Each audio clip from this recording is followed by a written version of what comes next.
Shirdi bus స్థానక్. Shirdi bus station అంటాను ఇది. ఇదంతా నాసిక్ వెళ్ళే బస్. జస్సు జస్సు హాయ్. లక్ష్మి, బస్సులో మేము తప్ప ఎవరు స్టార్టింగ్ ఎక్కడి నుంచే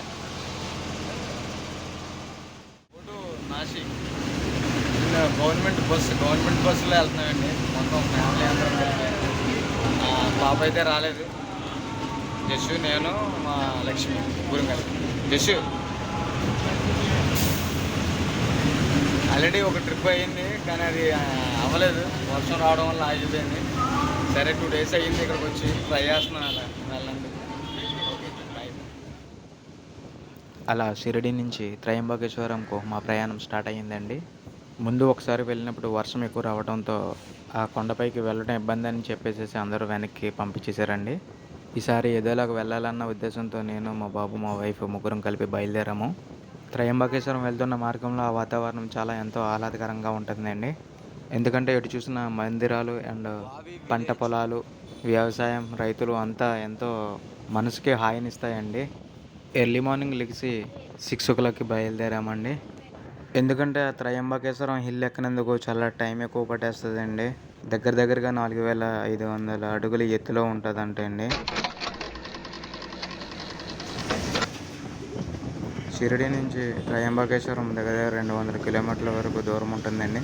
మధ్యలో నాసిక్, త్రయంబకేశ్వరం, సిన్నార్ అనే ఊర్లు ఉంటాయండి.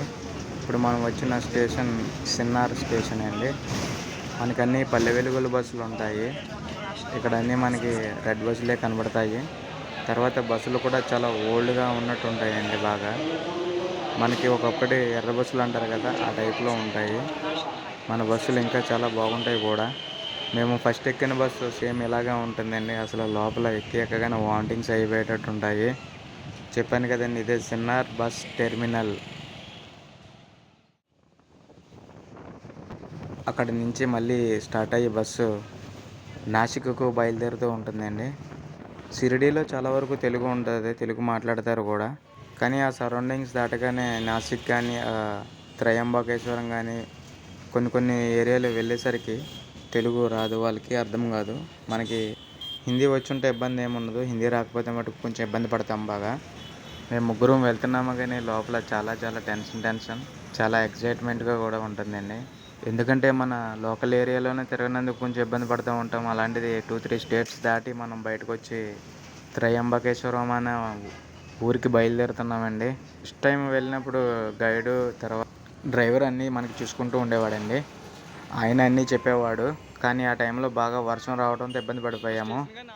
సెకండ్ టైం అలా అవ్వకుండా మేము ఓన్గా వెళ్దాం కదా అని నిశ్చయించుకొని బయలుదేరామండి ముగ్గురం కలిపి. ఇది నాసిక్ వచ్చిన తర్వాత బస్సు వేరేది చేంజ్ అయ్యామండి. ముందు బస్సు మీద ఇది చాలా బాగుంది. మన లోకల్ ఏరియాలో తిరిగే బస్సులు, ఆంధ్రాలో ఉండే బస్సుల్లాగా ఉన్నాయి మంచిగా. త్రయంబకేశ్వరం అంటే బ్రహ్మ విష్ణు మహేశ్వరులు కొలువైన ఉన్న ప్రదేశాన్ని త్రయంబకేశ్వరం అని అన్నారండి. అలా మేము ముగ్గురం త్రయంబకేశ్వరంలో దిగిపోయామండి. మా ప్రయాణం అలా దైవ సన్నిధికి మొదలైందండి. Watch for next part. Thank you.